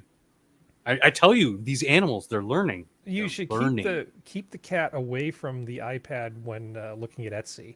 I'm just saying that this is a bit ridiculous. I didn't let the cat do anything. Don't fall. Cat for this. inputted my code and everything. Well, another thing that sort of chaps my hide is when people don't understand there's a difference between weather and climate. Did you hear about this thing? Washington, D.C. lightning strike that killed 3 offers climate warning? We got to do something the third about this person. Okay. global warming. Well, okay, so it's like Washington, D.C. this time of year, electrical storm. Not unusual, right? Happens, yeah. I mean, Prospero's not here to attest to this, but this is a thing that happens, and sometimes people are dumb and they don't take shelter. I went to high school in Virginia. I know what it's like. Yeah, and you know, there's right. basically people who take shelter and people who are dead. Yeah. You know, when You're electrical not storms wrong. roll through. So 3 people, I mean, not trying to diminish their death, got killed right outside the White House gates, or the fence that surrounds the White House, and that's regrettable. But trying to pin this on climate change seems like a bit of a stretch. Even for them, yeah. How dare you? I mean, it's just anytime I see somebody conflating weather and climate, it just tells me that you're not an honest actor. Yeah. Yeah. And they're not. They're probably trying to compel behavior or gain resources. Yeah. You know, all the typically manipulative And or things people ignorant. do when they purposely mix up those concepts. Yeah, how dare you? So it says scientists say that climate change is increasing the likelihood of lightning strikes across the United States. Bullshit. After lightning struck at a square near the White House, leaving 3 people dead and another in critical condition. It's not how that works. The hot, humid conditions in Washington, D.C., you know, heretofore never seen or experienced. On Right, Thursday, yeah. we're primed for electricity. Air temperatures dropped out at 94 degrees Fahrenheit, 34 Celsius. Yeah. No, So- this is terrible, and I'm really sorry, but not everything that happens in the weather is because of climate change. Yeah. They're trying to, but this is all part of the push to foist a narrative on us. Yeah. Show pictures of Certainly. the polar ice caps if you want. I mean, you can say that's climate change. Okay, fine. That's an argument we can have. I'm fine with that. But saying that a particular lightning bolt was caused by climate change because Taylor Swift is flying around everywhere. I don't know if you saw that bit. Yes, of I news. did. about Yeah. how Taylor Swift uses her Is private the- jet more. She's the biggest carbon footprint person on the planet or something. Yeah, this is the- I think she's been circumvented by Justin Trudeau. I'll have to look into it though. I don't think Justin travels as much as Taylor He does. He does? Yes. Well, he has. I don't have the data in front of me. I was looking at it just the other day because I like to be informed about my own political system and the players and everything. But he used in this summer alone used more fossil fuels in his jet setting around the world than the entire trucker convoy from Regina to Ottawa did. Just saying. Okay. But yeah, like this conflation, it relates directly back to the breaking of the narrative story that we had before, the big global brainwashing thing. I think more and more people are keying into at least, it's not a fast transition, but it's slow and progressing, that more people are waking up to the fact that weather, pollution, climate, these are different factors. Yes, they do interplay, but they are their own things that have their own benefits, negatives, and our own contribution into how we as a species on this planet interact with those phenomena.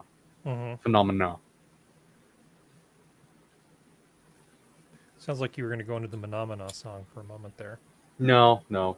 But I like, for instance, I was trying to teach my sister, who is, let's not get too much into it, but she drives a Tesla, and she's constantly sniffing her own farts, saying how much better it is for the environment. And I recently had to school her because I just said enough is enough. You have to stop being such a snooty bitch about it. Here's some of the data on what your lithium-ion batteries cost, both in fossil fuel burning to mine and produce these batteries, as well as to dispose of these batteries, and all this other stuff, and basically saying you're not doing what you think you're doing, sis. In fact, you're probably just doing the same thing, the same amount of effect onto these different phenomena as if you were driving your old gas-powered car from 6 years ago. Well, you got to be really, really careful with these kinds of arguments. I'm not saying you're wrong. I'm saying that I was careful. I'm being very flippant because we're just there are speaking. dishonest actors on both sides of this thing, and I have seen analysis that is some analysis that basically makes it look very, very bad, right? And others that makes it look a lot more neutral. And things are changing on the lithium-ion front.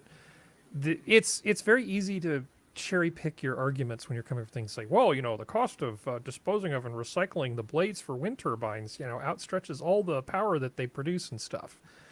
And but we also talk about the need for a better battery. Yeah. Regularly on the show and off the show, we discuss these types of things, and we are fully cognizant of the fact that these are not perfect systems. Well, like I love them. I love the innovations that we've made in these sectors. Yeah. Well, like just like the storage necessity, and gravity storage, just take the the water, necessity pump it for up the hill. cleaner burning fuel, cleaner burning cars has driven the technology to make better engines, better systems. Sorry, I'm not a car. I don't know very many things about cars, but they make them more efficient. They make the fuel itself more efficient for these cars. Like the necessity that we had to be better at at what our technology does and how it affects the world around us has driven that necessity for us to make these strides. And I'm not saying either way that she's wrong, she's right. I'm just saying you're not as right as you think you are, and gave her not only articles, but scientific study papers, which I doubt she'll read because she's not very literate in those things.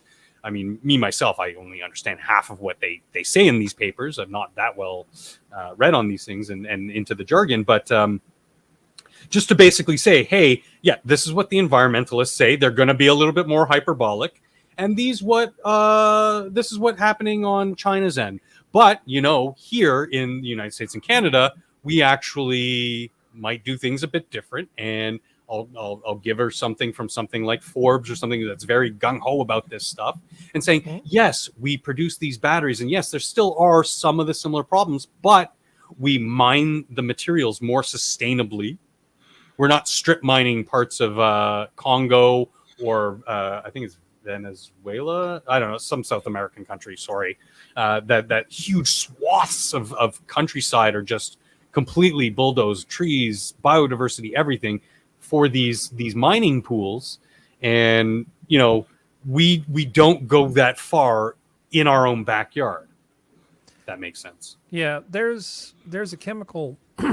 There's a way. Butanol actually is a great chemical in that it's an alcohol that has the same energy density as gasoline. It also behaves like gasoline in just about every way that matters. It doesn't corrode things like other alcohols do. You can literally take a gallon of butanol, biobutanol preferably, and put it in a gas tank, and your car will not know the difference. It will not change anything in any significant way that can't be trivially worked around. Oh, it's an alkane with a hydroxyl. Yeah. Biobutanol is like the holy grail. If we really got lucky, awesome. What you'd want to do is have a thing like, here's a reactor where you basically take kudzu vine or anything else that you just don't care about, shove it in there, press a button, and then biobutanol comes out the other end, and then we could distribute that via the same network of pipelines and tankers that we have now. You could sell it to people at gas stations. It would be great. But in a lot of ways, there's no money for that. Why not just subsidize people to grow corn that we turn into ethanol that actually, if you look at the wheel to well carbon footprint, actually causes more emissions than just using regular dino juice. Because why not do that? Because that's cattle ranching. Yeah, I mean, that's the real nasty thing. Because we find that, that just all this stuff we do right now to not buy foreign oil by using ethanol, we're actually increasing the amount of carbon we're putting out. So if you care about that, ethanol is not really the right answer. And causing more corrosion in people's engines, et cetera, et cetera, et cetera. And undoing some of the progress we've made of the last 20, 30 years in being, like what I was just talking about, more efficient in our fuel burning. Yep. Anyway, I don't know. Why are we talking about this? Oh, because we were talking about Taylor Swift's jet. Yeah, sorry. No, it's my fault. Okay, let me see. Let's get this popsicle. Cool thing about butanol. Yeah. It's got a boiling point of 243 degrees. Actually, 244 degrees Fahrenheit. It's got an extremely high boiling point for something with that much potential energy in it. What's the combusting point? In 1 atmosphere, and that's a good point. It says 29 degrees centigrade. Okay. So flash point's actually pretty low. Yeah. Anyway, that was just sort of diversion. I mean, there's things we could do that would be interesting. So, on to a lighter topic. Let's talk about the patron saint of gardening, Skep. Saint Fiacre. Have you ever heard of this guy? Yeah, that's the French version, because Saint Dorothy is the farming person. So yeah, Fiacre is. I've heard the name. Yeah, I know it's one of the saints of gardening. Dorothy is what they have at Walmart, the goddess on the little. Well, that must be the real thing. So it was a 7th century Irish saint who healed a bunch of people, and supposedly because of doing a good job healing, he said, "Here, the Pope said you could." Or the bishop said you could have as much land as you could clear and plow in a day. So Fiacre is said to have marked out his new little domain by dragging his spade behind him, causing furrows to sink and trees to leap out of the ground within its boundaries. Thus, widely hailed as a miracle, a local woman accused him of witchcraft, to which Fiacre took offense. Clearly preferring the trusted Old Testament approach to collective punishment, ladies were subsequently banned from his precincts, regardless of their social status. Like, so he was really MGTOW. He was MGTOW before it was fashionable. Despite his unsaintly attitude to 51% of the human population, Fiacre has been venerated in the Cathedral of Visieux for well over a millennium. So, patron saint of gardens. You know, you see him holding like his shovel and stuff. But he's also a patron saint of several other things. Fiacre is the patron saint of assorted things such as venereal disease, probably due to his aversion to women. Gardeners. So he's the OG monkeypox carrier too. Yeah, gardeners, taxi drivers. What? And he's also the patron saint of hemorrhoids. Now, his patronage of the latter affliction, which is well known in the Middle Ages as Saint Fiacre's figs. Now you have a new way to refer to hemorrhoids. Fiacre's figs, that's right. Derives from a story in which Fiacre is said to have sat on a stone which became miraculously soft when touched by his saintly buttocks. And to this day, people will go to the stone that supposedly has an impression of Saint Fiacre's butt and sit on it to help cure problems with their nether regions. Good to know. Hemorrhoid therapy. Yeah, there he is. Prayer is the best option. Holding his hoe and his tablet. Yeah, being saintly. Because back in the day, interesting shape for a statue, eh? You didn't have cures for things necessarily, so you just had some sort of patron saint that you had to pray to, and hope that God would sort it out. Mm-hmm. Yeah. Yeah, exactly. Yeah, Yahweh, my figs hurt real bad. The problem, religion exists at the expense of science, mostly. Well, I was just amused that to this day, there's people that are still so superstitious that they go and sit on a rock that supposedly has some 7th century Irish guy's butt print on it.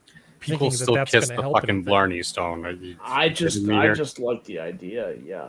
Yeah. Exactly. So next time, now you can go onto some of the houseware things and get statues of this guy.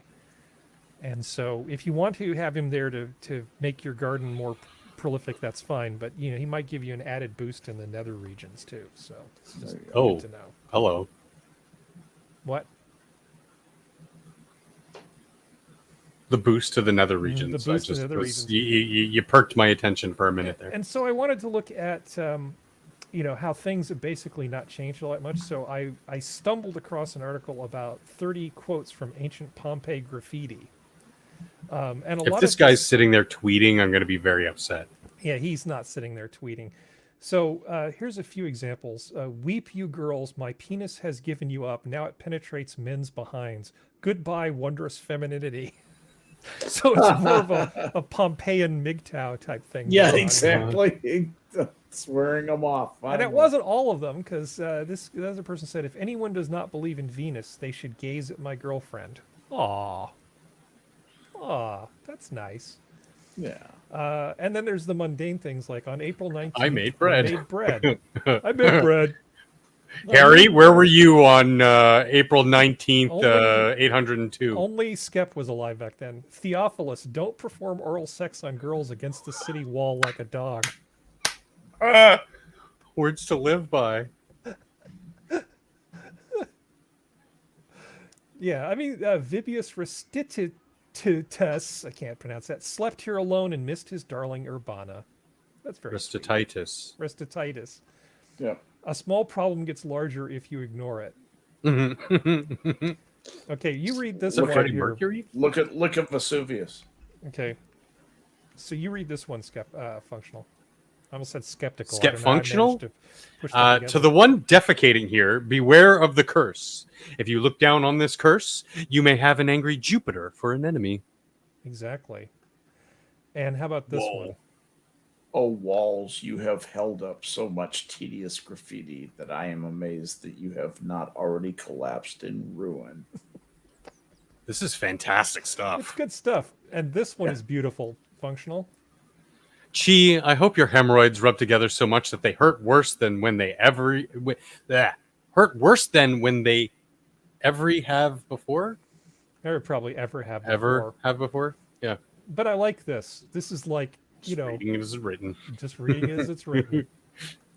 All your base are belong to me. I don't want to sell my husband, not for all the gold in the world. No. See, it's nice. And then this is just two guys just hanging out, functional. Two dear men, friends forever, we're here. If you want to know our names, they are Gaius and Aulus. Exactly. Gaius and Anus. Yeah. Okay, this one, Skep, this has got you written all over it. A copper pot went missing from my shop. Anyone who returns it to me will be given 65 bronze coins. Sestertil. 20 more will be given for information leading to the capture of the thief. Yeah, see, it was like a community bulletin board. Yeah. Excellent. I screwed a lot of girls here. Yeah. I got okay. Okay. Happy ladies. Okay, functional. Below, a drawing of a man with a large nose, Amplicatus. I know that Icarus is buggering you. Salvius wrote this. Was that a haiku? No, it's not. But it's poetry. It's poetry. It looks, oh my God, is that Mr. Magoo? It looks very Magoo, doesn't it? He's even got like the squinty eyes and the pointy chin. Celadus, the Thracian gladiator, is a delight of all the girls. I've heard that. Yeah. Celadus. Thinking Celadus got laid occasionally. Yeah, I'm thinking so too. He's also got massive figs. The man I'm having dinner with is a barbarian. Epaphra, you are bald! Exclamation point. Okay. All right. Yeah, there's just like Defecator may wait, what? Defecator may everything turn out okay so that you can leave this place. Yeah. Silly. Philarios is a eunuch. Ha ha ha ha. Apollinaris, the doctor of the Emperor Titus, defecated well here. Yeah, it's more like almost like what is that? Yelp. You know, this is a great place to take a dump. 5 stars. Recommended. That's excellent. That is marvelous. Yeah. Samius to Cornelius, go hang yourself! Exclamation point. Then 79 AD, it all came crashing down. Yeah. Secundus defecated here 3 times on one wall. Now that's repeat business, is what that is. And anthropologists, hypothesize that ancient cave paintings were much the same thing. It wasn't so much as a personal record for your enjoyment or art for your enjoyment, but was for the next to come to see, oh, hey, people lived here. There were hunting and fishing and blah, blah, blah. More like signposts and graffiti. Epaphra is not good at ball games. Well, there showed him. Yeah. You just didn't treat her right. Ophidius was here. Goodbye. Goodbye. It sounds very Rain Man. Ophidius, I hardly knew ye. Cruel Logolus, why do you not love me? Because you're made of tile. Virgula to her friend Tertius, you are disgusting. Disgusting. Strononius knows nothing. I have buggered men. Clip it. Yeah, well, good to know. Get on it, Sora. Clip it. Whoever wants to serve themselves can go on and drink from the sea. Yeah, that's customer service for you. So I think it's kind of nice that the old graffiti really doesn't sound all that different from the modern stuff. Yeah. Mm-hmm.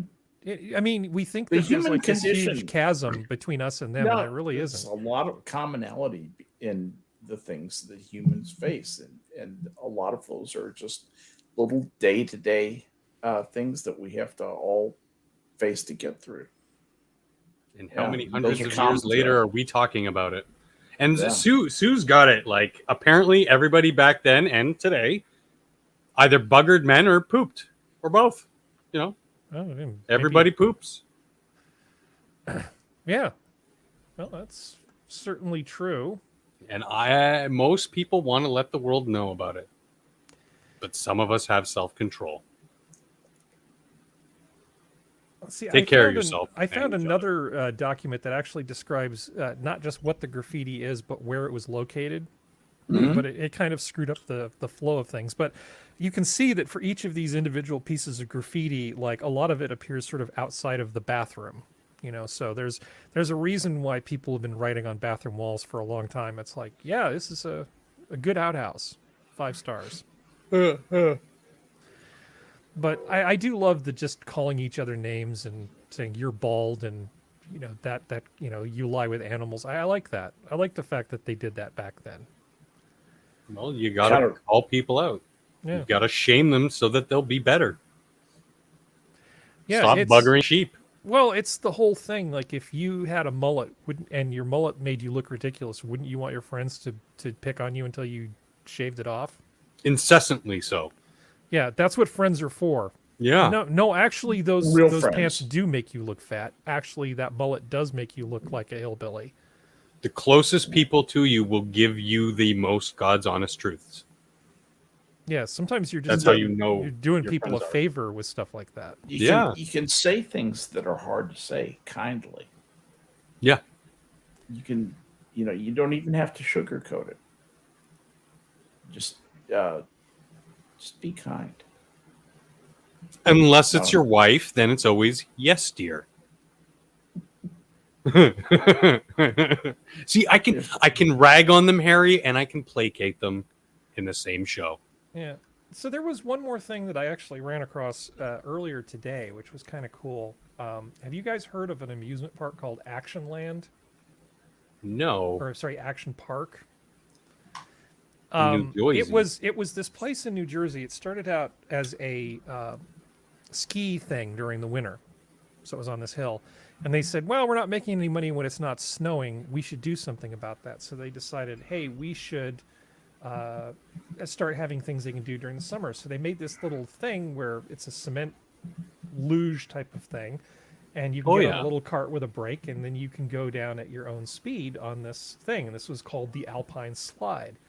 So later they said, hey, this is awesome. We should add more things like a tidal wave pool and a kayaking thing, where you go on this kayaking ride, and then other sorts of things. But the problem was that people just kept dying at this place. Like somebody was in the kayak thing and he fell out of his kayak, and they had to make it sort of like rapids.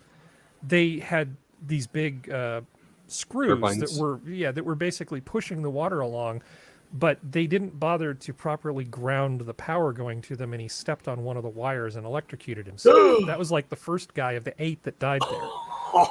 On any given Sunday, they could have as many as 5 people going to the emergency room from this one park. And it got to be so bad that what they did is, instead of making things safe, they actually bought new ambulances and gave them to the local hospital. Wow. Wow. So they had a go-kart racing.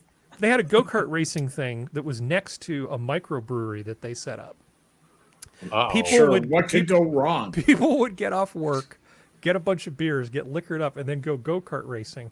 But the bored teenagers who worked at the amusement park found that if you took a tennis ball and put it in the right part of the engine, it defeated the speed governor. So what was supposed to be 20 to 30 miles an hour ended up being 50 to 60 miles an hour. 50 to 60, yeah.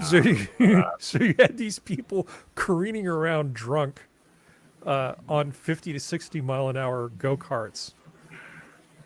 Needless to say, there were a lot of injuries at this place. You don't say. Yeah, there's a whole bunch of stuff. This is actually really cool. So if you go online, there's an HBO Max thing that's actually being put together. People who were in New Jersey referred to this park as Class Action Park rather than Action Park, because it was just that bad. That's awesome. Yeah. Let me copy this link here. I'm going to give this to people here. Most infamous of the rides at Action Park was the Cannonball Loop, an enclosed water slide with a complete vertical loop. According to one urban legend, when park owners sent a dummy doll on a test run of the ride, it came back with no head. It's fantastic. Well, the thing for Skep, this is why Skep cares. Everybody knew this place was dangerous. Everybody knew that this is a place that you might not die, but you're probably going to get hurt. Best case scenario, you're going to get hurt. But Some they bumps, went some bruises, anyway. Maybe a broken. Right. They went anyway. Hell yeah. Absolutely. And they not only went, but they kept going. And it was the thing they talked about from their childhood. Imagine how much fun we had at the dangerous park where all those people died. And they just kept going. So people love danger. The libertarian in me is kind of like, well, as long as people know it's a death trap, is it really the government's place to step in and do anything about it? Because clearly they're voting with their feet. Should the population be allowed to indulge in habits that should allow the individual to harm themselves by taking advantage of this activity, or by doing this activity? Yeah. That's the eternal question. That's the people that think like I do, think you should have, the most fundamental liberty in the world, and the most precious one is to go to hell any way you want to. I mean, that is man's most fundamental right. Yeah. That is the most fundamental right there. And anything that infringes upon that is anathema to the libertarian side. But there are other people human existence. Government should be offering a set of predetermined safe choices for you to behave, things for you to say, and places for you to go, and map out every part of your life. There are people like that. They want a world like that. That's where that authoritarianism leads, and you have to decide what kind of world do you want. What kind of world do you want to offer your children? Let me ask Functional a question. So Sure. if there was an airline that had 10 times the death rate of a regular airline but cost 1/10 as much, do you think that should be allowed to operate? Yes. There's an asterisk there, though, that I still think that children on some level have to be protected. Well, I don't know how it would interplay with the airline story. No, but what if the maybe death with rate's the really park? low? That one of the arguments they made with this park was that, people died, but hundreds of it's low. thousands of people would come here every year to go to this park, and of that, a Less very, than a very, percent. very tiny fraction of these people got injured as that had to go to the hospital, of that big number. An even smaller number of those over the lifetime of the park ever got killed. 8 people over the lifetime of the park. Yeah. Is it really, I'm okay with that. So who decides what point is it child abuse? Because you're basically saying that the kids should get the double grade A super padded ultimate safety. No. I'm saying that, if we were to look at the wave pool here, that maybe there should be some kind of self-imposed by the park limitation in saying you have to be this tall, this old, whatever metrics. I don't know how the interplay between the physical body and swimming and all that particularly plays out, but there should be some kind of self-imposed, children under 8 and who don't meet this height requirement cannot go in the wave pool because their chance of getting injured or drowning goes up exponentially because they just simply cannot stand up even in the shallow end. Well, what if you just? I don't say think daddy kids that government should be walking in and saying you can't have any children under 18 at this park. No. What if below a certain age they can't be unattended? So if it's like the dad, Chris Pratt from Parks and Rec decides to take his kid there, is it okay if dad's with him? I think so. Yeah, as long as an adult makes the decision, it's like, what business is it of the government? And then I think what the business is, I think at the end of the day, if something happened, then maybe the father can be held accountable for neglect. I just think this place the sounds risks. awesome. You I played wish the I risks. could have gone here as a kid. This sounds amazing. So do I. We had something similar, not as spoken of as Action Park up here. There were parts of African Lion Safari that had those concrete slides and shit that, oh my God, if you fell off, by skin. Yeah. Knees? No. By knees. It's You just don't have these after this whole flatten the curve shutdown thing. It's like I'm just happy letting people manage their own risk for the most part, as long as you're not making an unsafe situation for other people. Yeah, and without their consent, I don't care all that much. I mean, on the one hand, the people who designed these rides at this park were not engineers. They were going, what's this bonkers thing that we can do that'll make us a bunch of money, and can we build this thing on the cheap? These people had no business building these rides. Yeah. These people were totally out of their element. But the amazing thing to me is that people voted with their feet and they just kept going. They were jokingly calling it Class Action Park, but that didn't stop them from showing up. That is funny. It was ultimately a bankruptcy of the parent company that owned it that caused them to have to shut down. Yeah.